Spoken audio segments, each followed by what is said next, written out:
एकदम सीधा शुरू करते हैं। नमस्कार और आज की इस नई चर्चा में आपका स्वागत है। आज हम एक बहुत ही कमाल के टॉपिक पर बात करने वाले हैं। जरा सोचिए, जिस चीज को दुनिया आपकी सबसे बड़ी कमजोरी मान ले, क्या वही आपकी सबसे बड़ी ताकत बन सकती है? आज हम जूडो की दुनिया की एक ऐसी कहानी पर गौर करेंगे जो सिर्फ एक खेल की बात नहीं है, बल्कि इंसानी जज्बे और दिमाग की एक मास्टर क्लास है। ओके, चलिए इस सवाल की गहराई में उतरते हैं। क्या सच में, मतलब लिटरली, किसी की सबसे बड़ी कमजोरी उसकी अल्टीमेट स्ट्रेंथ बन सकती है? ये एक ऐसा सवाल है जिसने सदियों से बड़े बड़े फिलोसोफर्स और एथलीट्स को सोचने पर मजबूर किया है। आज हम स्पोर्ट्स साइंस, साइकोलॉजी और एक बेहद ही शानदार कहानी के जरिए इस पहेली को सुलझाएंगे। तो चलिए देखते हैं कि कैसे सही गाइडेंस से नामुमकिन को भी मुमकिन बनाया जा सकता है। पहला हिस्सा, द जूडो किड्स चैलेंज। एक ऐसी चुनौती जहां मुकाबला सीधे तौर पर एक बड़ी शारीरिक कमी से था। इस पूरे कॉन्सेप्ट को समझने के लिए हम शुरुआत करते हैं एक 10 साल के बच्चे की कहानी से। एक भयानक कार एक्सीडेंट हुआ और उस बच्चे ने अपना बायां हाथ हमेशा के लिए खो दिया। लेकिन हिम्मत देखिए, उसने जूडो सीखने का एक बेहद बोल्ड फैसला लिया। एक बहुत ही अनुभवी ओल्ड स्कूल जापानीज मास्टर ने उसे ट्रेनिंग देना शुरू किया। पर डोजो में कुछ अजीब हो रहा था। जहां बाकी बच्चे रोज नए नए दांव पेच सीख रहे थे, वहीं मास्टर ने इस एक हाथ वाले बच्चे को महीनों तक सिर्फ और सिर्फ एक ही तकनीक सिखाई। बस एक ही मूव, बार बार, लगातार। अब जाहिर सी बात है, महीनों बाद भी जब कोई नई तकनीक नहीं सिखाई गई तो बच्चे के मन में डाउट आना ही था। उसने अपने मास्टर से पूछ ही लिया कि भाई, मैं कुछ और क्यों नहीं सीख रहा। और तब मास्टर का जो जवाब था वो रोंगटे खड़े कर देने वाला था। उन्होंने कहा, यही एक मूव है जो तुम जानते हो, और सच कहूं तो यही एकमात्र मूव है जिसकी तुम्हें कभी जरूरत पड़ेगी। ये सिर्फ एक लाइन नहीं थी, ये उस गहरे भरोसे की नींव थी जो एक कोच और एक एथलीट के बीच होनी चाहिए, जो आगे चलकर चमत्कार करने वाली थी। दूसरा हिस्सा, एक ही तकनीक में महारत हासिल करना। आइए यहाँ जूडो के पीछे के असली विज्ञान को समझते हैं। अच्छा, कहानी को एक सेकंड के लिए यहीं पॉज करते हैं। आइए जरा रियल वर्ल्ड स्पोर्ट्स बायोमैकेनिक्स पर नजर डालते हैं। आखिर जूडो का सिर्फ एक थ्रो किसी बहुत ज्यादा ताकतवर इंसान को कैसे हरा सकता है? इसे समझने के लिए स्योई नागे नाम की तकनीक को देखते हैं। ये जिगोरो कानो की बनाई गई एक क्लासिक शोल्डर थ्रो तकनीक है। इसमें मस्कुलर ताकत या ब्रूट फोर्स का कोई काम नहीं है। इसके बजाय ये शरीर के सही अलाइनमेंट, गजब के लेवरेज और परफेक्ट टाइमिंग पर काम करती है। बेसिकली ये तकनीक सामने वाले का बैलेंस बिगाड़ने का एक बहुत ही स्मार्ट तरीका है। अगर हम इस थ्रो के स्टेप्स को ब्रेक डाउन करें ना, तो चीजें एकदम शीशे की तरह साफ हो जाती हैं। सबसे पहला स्टेप है कुजूशी, यानी सामने वाले का बैलेंस पूरी तरह से ब्रेक कर देना। फिर उनके शरीर के नीचे एक बहुत ही डीप एंट्री लेना और फाइनली थ्रो के लिए तेजी से ड्राइव और रोटेट करना। यह हमें साफ साफ बताता है कि जूडो सिर्फ हाथों और पैरों की गिनती का खेल नहीं है। ये तो सामने वाले के सेंटर ऑफ ग्रेविटी को हैक करने का एक पूरा का पूरा साइंस है। और ये चीज इस बात को बहुत ही शानदार तरीके से साबित करती है। जरा स्पोर्ट्स साइंस के इस डेटा को देखिए। ये ओलंपिक जूडोका और दृष्टिबाधित पैरालंपिक जूडोका के बीच का कंपैरिजन है।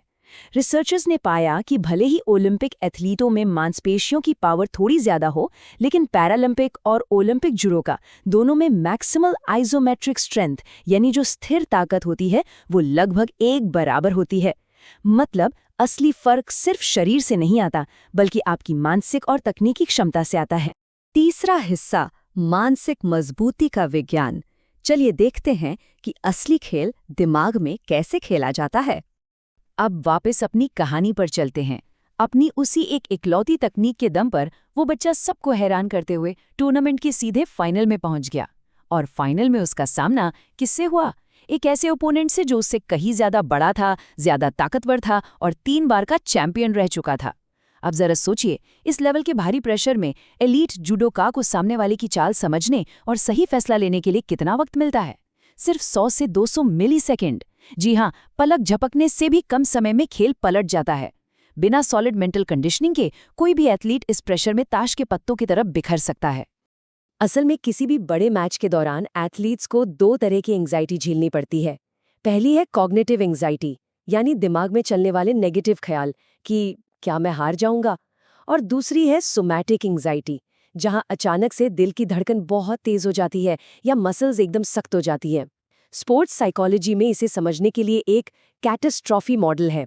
ये मॉडल साफ दिखाता है कि अगर ये टेंशन एक लिमिट से ज़्यादा बढ़ जाए तो परफॉर्मेंस धीरे धीरे खराब नहीं होती, बल्कि एक ही झटके में ग्राफ सीधा नीचे गिर जाता है।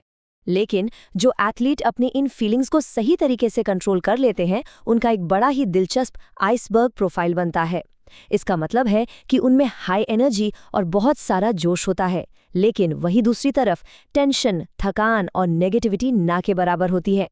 डेटा बताता है कि ऐसे परफेक्ट इमोशनल बैलेंस वाले एथलीटों के मैच जीतने के चांसेस सीधे सीधे 71.55% तक बढ़ जाते हैं। तो देखा आपने, यही है मेंटल रेगुलेशन का असली मैजिक। हमारी कहानी के उस फाइनल मैच में भी एग्जैक्टली यही हो रहा था। बच्चे के सामने खड़े उस विशाल चैंपियन को देखकर रेफरी को बच्चे की सेफ्टी की चिंता होने लगी और वो मैच को बीच में ही रोकना चाहता था।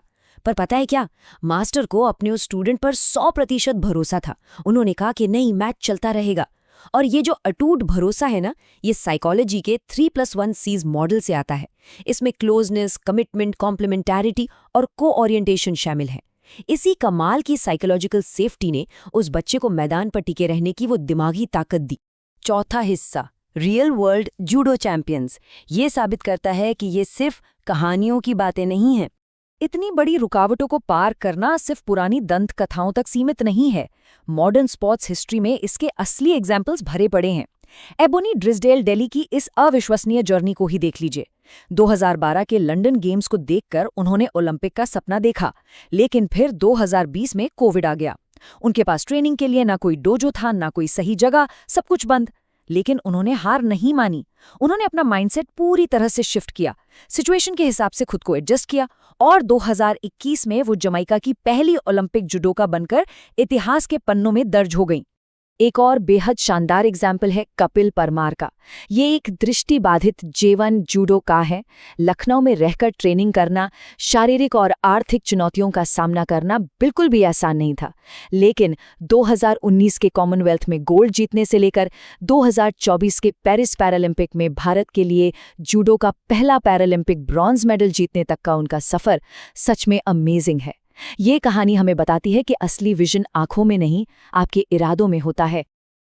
अब जो बात यहाँ सबसे ज़्यादा इंटरेस्टिंग है वो ये है कि इन असली एथलीट्स को सिर्फ मैट पर ही नहीं लड़ना होता, उन्हें कितनी खतरनाक फिजिकल और मेंटल चुनौतियों से गुजरना पड़ता है, जैसे रैपिड वेट लॉस या अचानक से वजन कम करना। ये सिर्फ शरीर का पसीना नहीं निकालता, ये दिमाग को भी निचोड़ देता है। इससे एथलीट का बैलेंस और रिएक्शन टाइम तो कम होता ही है, साथ ही थकान और गुस्सा भी चरम पर पहुंच जाता है। इन भयंकर रियल वर्ल्ड चैलेंजेस को दिमागी तौर पर मात देना ही एक एथलीट को लेजेंड बनाता है। पांचवां और आखिरी हिस्सा, जब आपकी कमजोरी ही आपकी ताकत बन जाए। चलिए अब सीधे अपनी उस कहानी के ग्रैंड क्लाइमैक्स पर चलते हैं। फाइनल मैच एकदम कांटे की टक्कर वाला है। बड़ा चैंपियन अपनी पूरी फॉर्म में है, लेकिन अचानक वो एक छोटी सी गलती करता है और अपना गार्ड थोड़ा सा नीचे कर लेता है। बस वो एक हाथ वाला बच्चा अपनी उसी एक परफेक्ट तकनीक का इस्तेमाल करता है, उस विशाल चैंपियन को हवा में उछालकर चित कर देता है और टूर्नामेंट जीत जाता है। जब वो दोनों कार से घर लौट रहे थे ना, तो उस बच्चे को खुद पर यकीन नहीं हो रहा था। उसने मास्टर से पूछा, क्या ये सब कोई सेटअप था? क्या उन लोगों ने मुझ पर तरस खाकर मेरे इस एक हाथ की वजह से मुझे जीतने दिया? तो यहीं पर सबसे क्रूशियल पॉइंट आता है। मास्टर ने बहुत ही शांत भाव से मुस्कुराकर कहा कि नहीं, तुम्हारी जीत के पीछे दो बहुत ही सॉलिड वजहें थी। पहली ये कि तुमने जूडो के सबसे मुश्किल और सबसे खतरनाक थ्रो में पूरी तरह से महारत हासिल कर ली थी, और दूसरी वजह जो सबसे माइंड ब्लोइंग है वो ये कि इस थ्रो से बचने का पूरे जूडो इतिहास में केवल एक ही ज्ञात तरीका है, और वो तरीका है हमला करने वाले के बाएं हाथ को कसकर पकड़ लेना। जी हाँ, वो बायां हाथ जो उस बच्चे के पास था ही नहीं। जिस चीज को दुनिया उसकी सबसे बड़ी कमी समझ रही थी, वही उसका वो अभेद्य कवच बन गई जिसे कोई तोड़ ही नहीं सकता था। क्या कमाल की कहानी है ना? अंत में ये एक ऐसा सवाल छोड़ जाती है जिस पर हम सबको सोचने की जरूरत है। हम सबकी जिंदगी में कोई ना कोई कमी, कोई ना कोई मिसिंग पीस जरूर होता है। तो आज उस कमी को एक अल्टीमेट स्ट्रेंथ में कैसे बदला जा सकता है? हम अक्सर अपनी कमजोरियों को लेकर शिकायत करते हैं, लेकिन सही नजरिए, गजब के फोकस और मेंटल टफनेस के साथ उन्हीं कमजोरियों को एक ऐसे ब्रह्मास्त्र में बदला जा सकता है जिसका किसी के पास कोई तोड़ ना हो। आज के इस एक्सप्लेनर में बस इतना ही।